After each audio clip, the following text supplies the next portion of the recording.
Hey everyone, today I wanted to go over the third of a five-part series regarding lessons that we can learn from history, how they pertain to investing, financial planning, and just overall life, especially with everything going on right now with the pandemic and the global shutdown.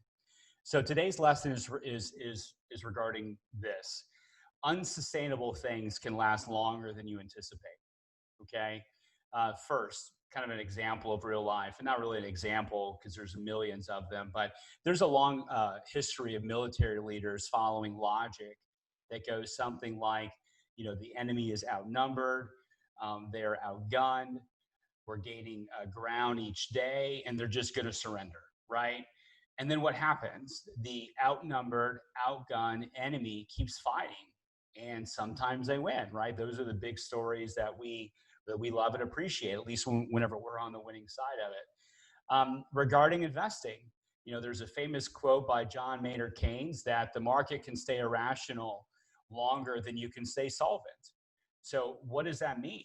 Well, what it means is that identifying that something is unsustainable doesn't provide much information on when that unsustainable, irrational thing is going to stop.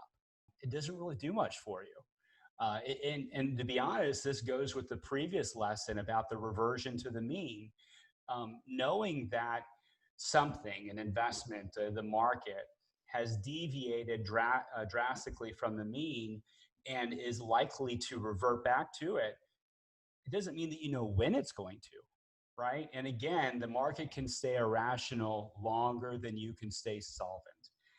There's been individuals in the investment world saying that our country's debt is too high and we're going to have a comeuppance for at least 40 years. That's what's happened, right? Why is this? Well, I would imagine it's like this for a couple of reasons. First off, stories are sexy and seductive.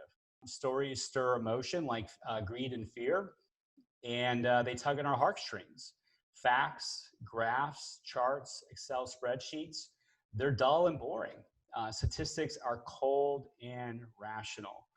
Also, real life is messy and involves all kinds of variables that are easy to leave out of a spreadsheet, but are also very easy to tell in a story.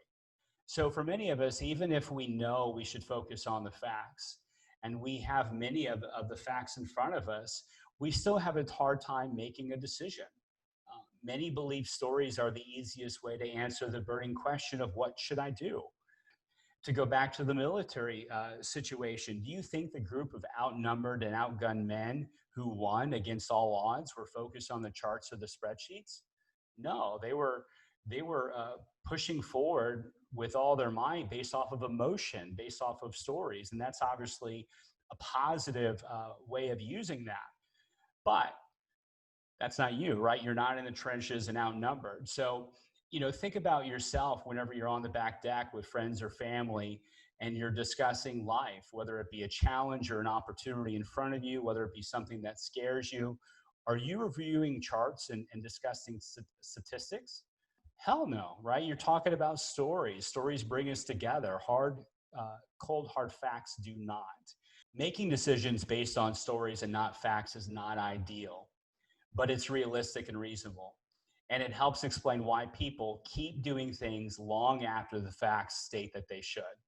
So today I want to ask you, when you think about impactful events or decisions in your life right now, and some obvious one are maybe a new job, a new house, if you lost your job, really anything that is an impact that is a big deal to you. Are you using stories or statistics to make your decision?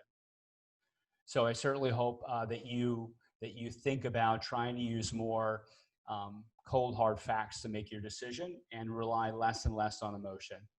So hope this lesson finds you well, and I hope you have a great day.